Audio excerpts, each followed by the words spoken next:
Hello friends, आपका स्वागत है मेरे यूट्यूब चैनल जिसका नाम है एनिमे पैरासाइट। मैं हूं आपकी होस्ट भारती झा। आज मैं आपके सामने ब्लैक बटलर एनिमे के एपिसोड 13 को एक्सप्लेन करने वाली हूं। एपिसोड 12 मैंने पहले ही एक्सप्लेन कर दिया, जिसका लिंक आपको नीचे डिस्क्रिप्शन में जाके मिल सकता है। अगर आपने मेरे यूट्यूब चैनल एनिमे पैरासाइट को अभी तक सब्सक्राइब नहीं किया है तो अभी कर लीजिए। तो चलिए चलते हैं अपने मेन टॉपिक पर। एपिसोड की शुरुआत में रोड का सीन दिखाया जाता है। बर्फ गिर रही है। एक आदमी रोड पर दिखाई देता है। वो इस जगह की सुंदरता को देखकर बहुत ज्यादा इम्प्रेस हो जाता है। वो अपने हाथ में स्नोफॉल के टुकड़ों को पकड़कर बोलता है, ये ठंडा है। अग्नि, ये क्या है? यहाँ मैं आपको बता दूं, अग्नि उस आदमी के सर्वेंट का नाम होता है। अग्नि बोलता है, मेरे राजकुमार, इसे स्नो कहा जाता है और सर्दी में ये इंग्लैंड में गिरती है। यहाँ मैं आपकी जानकारी के लिए बता दूं, ये आदमी एक राजकुमार होता है। यहाँ पर हमें इंसिडेंट वाली जगह पर ऑफिसर आर्थर और एवरलीन इन्वेस्टिगेट करते दिखाई देते हैं। आर्थर बोलता है, ये आदमी पागलपन और आलस का भरा है। उस जगह पर कई सारे लोगों की लाश होती है जिन्हें रस्सियों से बांधा गया है। उन बॉडीज पर एक लेटर भी लगा दिखाई देता है। आर्थर उन लाशों को देखकर आगे बोलता है, इंग्लैंड बेइज्जती करने वाला देश है जिसने सब कुछ ले लिया और हम पर गलत तरीके से अपनी बेकार संस्कृति डाल दी। हमें इन पागलों से बदला लेना चाहिए। वो उनमें से एक बॉडी के ऊपर से लेटर निकालता है और गुस्से में बोलता है, ये 20वां है। वो एवरलीन को गुस्से से बोलता है, इतनी घटनाएं हो गई और तुम अभी तक इस अपराधी को पकड़ नहीं पाए। वो रिप्लाई देता है, मैं माफी चाहता हूँ सर आर्थर। ऑफिसर आर्थर उसे कहता है, हम जैक द रिपर को भी नहीं पकड़ सके और सारा श्रेय उस रानी के कुत्ते को मिल गया। एवरलीन पूछता है, रानी का कुत्ता? आपका मतलब सीएल फैंटम हाइव से है? एवरलीन आर्थर से बोलता है, मैं मदद नहीं कर सकता, लेकिन मुझे लगता है कि उसके कंधों पर बहुत बोझ है और वो अभी भी एक बच्चा है। आर्थर कुछ इस तरह का रिएक्शन देते हुए बोलता है, एक बच्चा? उसी समय सीएल वहाँ पर आ जाता है और वो कहता है, तो सभी पीड़ित लोग इंडिया से घर आए थे। एवरलीन उसे देखकर चौंक जाता है। सीएल आगे बोलता है, लगता है अभी तक किसी की मौत नहीं हुई है। सीएल आर्थर के हाथ से लेटर ले लेता है और कहता है, बच्चा का पागलपन और आलस, उसके पास शब्दों के साथ एक रास्ता है। उस लेटर को देखते हुए वो बोलता है, मैं मानता हूँ कि हमारे देश में सुधार हुआ है। ये सभी इंडिया से वापस गायब हो गए हैं। उस लेटर पर बने निशान को देखकर वो कहता है, मुझे ये निशान पसंद नहीं। आर्थर सीएल के हाथ से वो लेटर ले लेता है और बोलता है, वो रानी और अंग्रेजों का मजाक उड़ा रहा है। वो क्रिमिनल पक्का इंडियन होगा। सीएल बोलता है, ओह, तो इसीलिए मुझे यहाँ बुलाया गया है। ज्यादातर भारतीय जो अवैध रूप से यहाँ आए हैं वो ईस्ट एंड की तरफ अपने रिश्तेदारों के पास रहते होंगे। यार्ड ने अभी भी उनकी सही संख्या या उनके रास्तों का पता नहीं किया। सेबेस्टियन सीएल से कहता है, मेरा मानना है कि इंडियन इस जगह पर रहते होंगे। सीएल चलते चलते एक आदमी से टकरा जाता है। उस आदमी के साथ कई और लोग भी होते हैं। टकराने के बाद वो आदमी जोरों से चिल्लाने लगता है, मुझे चोट लग गई। वो आदमी सीएल से बोलता है, इसके लिए तुम्हें भरपाई करनी पड़ेगी। तुम्हारे पास पैसा या जो भी चीज हो मुझे दे दो। सेबेस्टियन सीएल से कहता है, लगता है हमें ठगों ने पकड़ लिया है। अब मैं कुछ करूँ मास्टर? वो रिप्लाई देता है, जो करना है जल्दी करो। वो आदमी सीएल को पकड़कर गुस्से से बोलता है, इस जगह पर हर कोई तुम ब्रिटिश से नफरत करता है। जैसे ही वो चाकू निकालता है, सेबेस्टियन उसे मारकर दूर गिरा देता है। यहाँ पर मैं आपको बता दूं, ये सारे लोग इंडियंस होते हैं। वो आदमी बोलता है, तुम पहले तो हमें यहाँ लाए और फिर हमें कूड़ा समझकर फेंक दिया। उसके पीछे खड़ा दूसरा आदमी कहता है, तुम लोगों ने हमारे देश पर कब्जा किया और अपनी गंदगी वहाँ फेंकी। फिर पहला आदमी बहुत ज्यादा गुस्से में बोलता है, अब तुम्हें पता चलेगा कि तुम्हें कितने अपमानजनक रूप से लूटा जा रहा है। इसके बाद वो चाकू निकाल देता है। पीछे से वो राजकुमार उसे रोक लेता है। राजकुमार उन्हें एक पेपर पर बने पिक्चर दिखाकर कहता है, मैं इस इंडियन औरत को ढूंढ रहा हूँ। राजकुमार उन इंडियंस के पास आते हुए पूछता है, क्या तुमने किसी इंडियन औरत को देखा है जो इस तरह की दिखती है? उनमें से एक इंडियन बोलता है, अब तुम कौन हो? हमारे मामले से दूर रहो। राजकुमार पूछता है, क्या तुम लोग लड़ रहे हो? राजकुमार सीएल की तरफ देखकर बोलता है, इसके पास एक बटलर है। क्या तुम एक अंग्रेज हो? सीएल रिप्लाई देता है, अगर मैं हाँ कहूँ तो?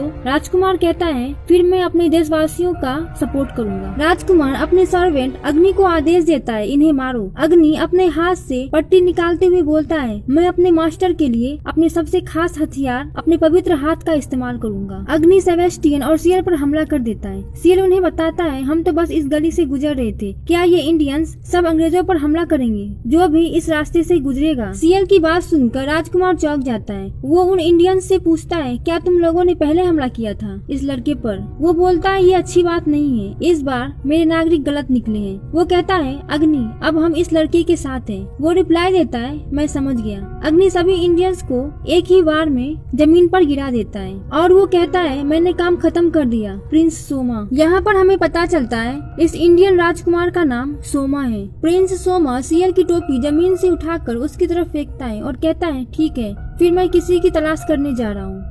इसके बाद वो वहाँ से चला जाता है। सीएल पैलेस में आ जाता है। वो बोलता है ये सब समय की बर्बादी है। सेबेस्टियन उससे कहता है उन इंडियंस में से कोई एक क्रिमिनल हो सकता है। सर आर्थर के कॉन्टैक्ट का इंतजार करते हैं। सीएल कहता है मुझे कहीं भी शांति नहीं मिल सकती, हर छोटी बात के लिए मुझे लंदन बुलाया जाता है। उसी समय लव वहाँ आ जाता है और सीएल को देखकर कहता है माय लॉर्ड आप घर पर ही हैं। सीएल उसे पूछता है अब तुम यहाँ क्या कर रहे हो? मैंने तुम्हें कितनी बार कहा है कि आने से पहले बताया करो। वो हंसते हुए बोलता है मुझे आपकी बात याद है। सीएल की नजर गेट पर जाती है। उसे वहाँ पर प्रिंस सोमा और अग्नि दिखाई देता है। उन्हें देखकर वो चौंक जाता है। लॉ सीएल को चौंकते हुए देखता है तो उसे बताता है ओ मैं इन लोगों से सड़क पर मिला था और ये आपसे मिलना चाहते हैं। सीएल प्रिंस सोमा से पूछता है तुम यहाँ पर क्या कर रहे हो? प्रिंस सोमा उसे रिप्लाई देता है क्यों हम एक दूसरे को जानते हैं, क्या तुम मुझे भूल गए? और हाँ मैंने तुम्हारी जान भी बचाई थी। सीएल गुस्सा होकर पूछता है जान बचाई कब? प्रिंस सोमा अंदर की तरफ चलते हुए बोलता है इंडिया में ये आम बात है कि अपने मेहमान को घर पर बुलाएं और उसका आदर करें। क्या अपने मेहमान को ठंड में बाहर लात मारकर निकालना तुम्हारा ब्रिटिश तरीका है? उसकी बातों को सुनकर सीएल चिढ़ जाता है। प्रिंस सोमा एक रूम में जाकर बैठ जाता है। सीएल गुस्सा होकर गेट खोलता है।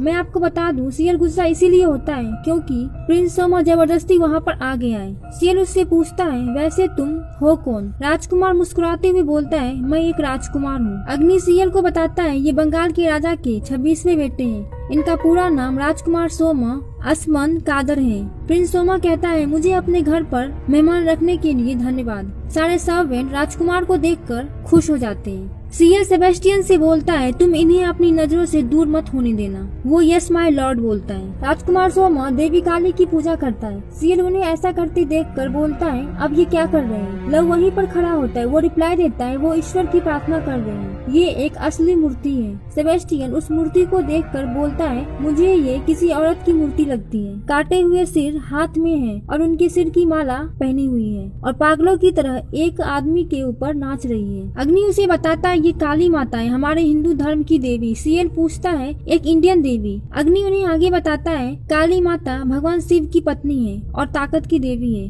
अग्नि उन्हें एक तस्वीर दिखाते हुए पूरी कहानी बताने लगता है। वो कहता है बहुत समय पहले एक शैतान ने उन्हें लड़ाई के लिए चैलेंज किया था। ताकत की देवी होने की वजह से वो जीत गई, लेकिन फिर उनके गुस्से को शांत करना मुश्किल हो गया और वो हर चीज का विनाश करती रही। उन्होंने सब बर्बाद कर दिया, लेकिन फिर पृथ्वी की रक्षा के लिए उनके पति भगवान शिव उन्हें शांत करने के लिए उनके पैरों के नीचे आ गए। अपने गंदे पैरों के नीचे अपने पति को देखकर काली माता को होश आया और दुनिया में फिर से शांति लौट आई। वो हाथ जोड़कर बोलता है काली एक महान देवी है जिन्होंने एक शैतान को हराया था। सबूत के रूप में वो शैतान के सिरों को अपने गले में पहनती है। पूरी कहानी सुनने के बाद सीएल सेबेस्टियन से पूछता है तुम्हें क्या लगता है? वो रिप्लाई देता है मुझे पता नहीं था कि कोई इतना भी ताकतवर हो सकता है। अगर मैं इंडिया गया तो इस बात का ख्याल रखूंगा। सेबेस्टियन जब सीएल को तलवारबाजी सिखा रहा होता है, राजकुमार सोमा सीएल को चैलेंज करता है तलवारबाजी के लिए। जब राजकुमार और सीएल एक दूसरे से लड़ रहे होते हैं, सोमा बोलता है मुझे इसके रूल्स नहीं पता है। सीएल उसे रिप्लाई देता है ये तुम्हारी गलती है, तुम्हें चैलेंज करने से पहले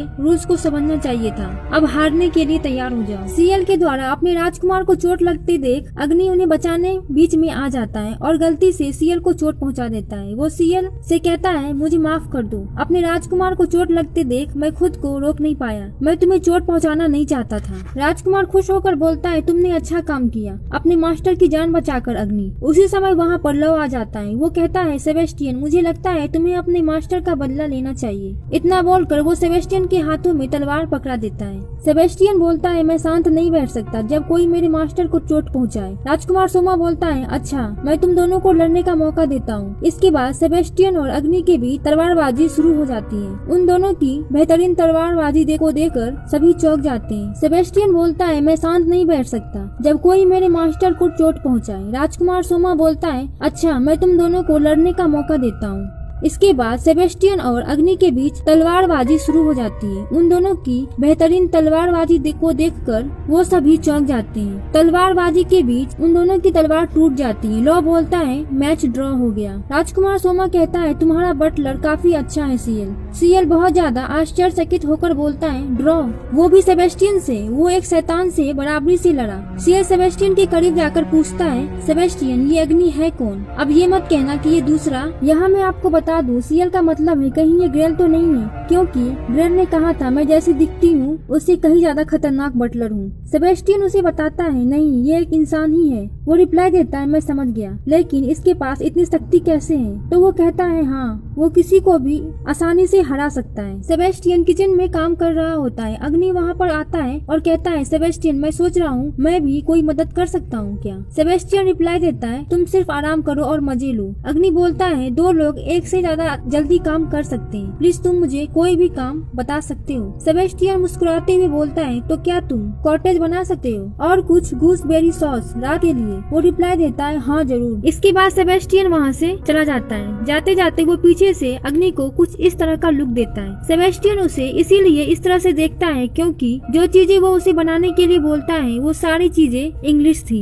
बल्डो दुखी होकर किचन में बैठा होता है क्योंकि सेबेस्टियन ने उसे खाना बनाने नहीं दिया। अग्नि बल्डो को शेफ करके पुकारता है। बल्डो खुद को शेफ कहे जाने से बहुत ज्यादा खुश हो जाता है। वो बल्डो से बोलता है मुझे विदेशी खाना बनाना नहीं आता, क्या मैं तुम्हारी मदद ले सकता हूँ? बल्डो वो खुश होकर बोलता है सब कुछ मुझ पर छोड़ दो। सेबेस्टियन जब किचन में आता है तो वो देखता है सभी सर्वेंट किचन में एक साथ काम कर रहे हैं। सेबेस्टियन अग्नि से बोलता है मैं हैरान हूँ, ये सब तुम्हारी मदद कर रहे हैं। अग्नि बोलता है हर कोई टैलेंटेड है, हर इंसान एक टैलेंट के साथ पैदा होता है। हम सभी एक माँ की संतान है, हमें सिर्फ उसकी इच्छा का पालन करना चाहिए और हमें दिए हुए काम करते रहना चाहिए। सेबेस्टियन उसकी बातों को सुनकर बोलता है तुम एक अच्छे आदमी हो अग्नि। वो कहता है ऐसा नहीं है, राजकुमार से मिलने से पहले मैं एक लाचार और मूर्ख व्यक्ति था, मैं उनका हमेशा कर्जदार रहूंगा। अग्नि उसे बताता है मैंने कई लोगों को चोट पहुंचाई और देवताओं का अपमान किया और अपराध किए और आखिरकार मुझे सजा मिलने का दिन आ गया। मुझे इस दुनिया से कोई खास लगाव नहीं था। मुझे फांसी पर लटकाया जा रहा था, तभी वहाँ पर राजकुमार अग्नि आए। उन्होंने मेरे गले में लगा फांसी का फंदा काट दिया और उन्होंने सभी लोगों से कहा आप जिस आदमी को मार रहे थे वो मर चुका है। और उन्होंने मुझसे कहा तुम्हें एक नई जिंदगी और एक नया नाम मिला है। अग्नि आगे बोलता है मुझे देवताओं पर विश्वास नहीं था और मैंने सब कुछ छोड़ दिया था, और फिर भी जब उन्होंने मुझसे कहा अब से तुम अग्नि हो, उस दिन मेरे सामने एक भगवान प्रकट हुए। उस दिन सच में मैंने एक ईश्वर को देखा और उसकी चमक को। वो इमोशनल होकर बोलता है वो राजकुमार मेरे भगवान की तरह है। सेबेस्टियन उससे बोलता है अगर तुम मुझसे पूछो तो भगवान जैसा कुछ भी नहीं है। सीए राजकुमार अग्नि और लव एक साथ खाना खाते हुए दिखाई दे रहे हैं। सीए राजकुमार से पूछता है तुम लोग कब तक यहाँ रहने वाले हो? वो जवाब देता है जैसे ही हमारा काम पूरा होगा हम यहाँ से चले जाएंगे। लव राजकुमार से पूछता है तुमने कहा था तुम यहाँ पर किसी को ढूंढ रहे हो। सीए लव की तरफ देखते हुए पूछता है अब तुम यहाँ क्यों रुके हो? राजकुमार उन्हें बताता है मैं यहाँ एक औरत को ढूंढ रहा हूँ। वो एक पेपर पर बने पिक्चर को दिखाते हुए बोलता है उसका नाम मीना है, वो मेरे महल में एक नर्स मेड थी। सीए सेबेस्टियन से पूछता है क्या इस तस्वीर से तुम उसे ढूंढ सकते हो? सेबेस्टियन उस तस्वीर को देखता है और बोलता है मैं इसके साथ बहुत कुछ तो नहीं पता कर सकता, लेकिन मैं अपनी पूरी कोशिश करूंगा। सीए राजकुमार से पूछता है ये इंग्लैंड में क्या कर रही है? वो रिप्लाई देता है मीना मेरी नर्स मेड थी, वो शुरू से मेरे साथ रही है। मेरे माता पिता कभी मुझसे बात नहीं करते थे, मैं हमेशा महल में अकेला रहता था। मीना हमेशा मेरे साथ रहती थी, लेकिन एक दिन एक अंग्रेज की उस पर बुरी नजर पड़ गई। जब मैं मीना से दूर था तो अंग्रेज ने उसे किडनैप किया और इंग्लैंड ले आया। शेर उसकी बातों को सुनकर बोलता है सही शब्दों में तुम यहाँ उस औरत को वापस लेने आए हो। राजकुमार रिप्लाई देता है हाँ, मैं उसे अपने साथ वापस अपने घर इंडिया ले जाऊंगा। यहाँ पर सेबेस्टियन पैलेस की छत पर बैठा हुआ दिखाई देता है। कोई पैलेस से रात के अंधेरे में बाहर जाता हुआ सेबेस्टियन को नजर आता है। सेबेस्टियन उसे देखकर बोलता है मुझे पता था ये कुछ न कुछ करेगा।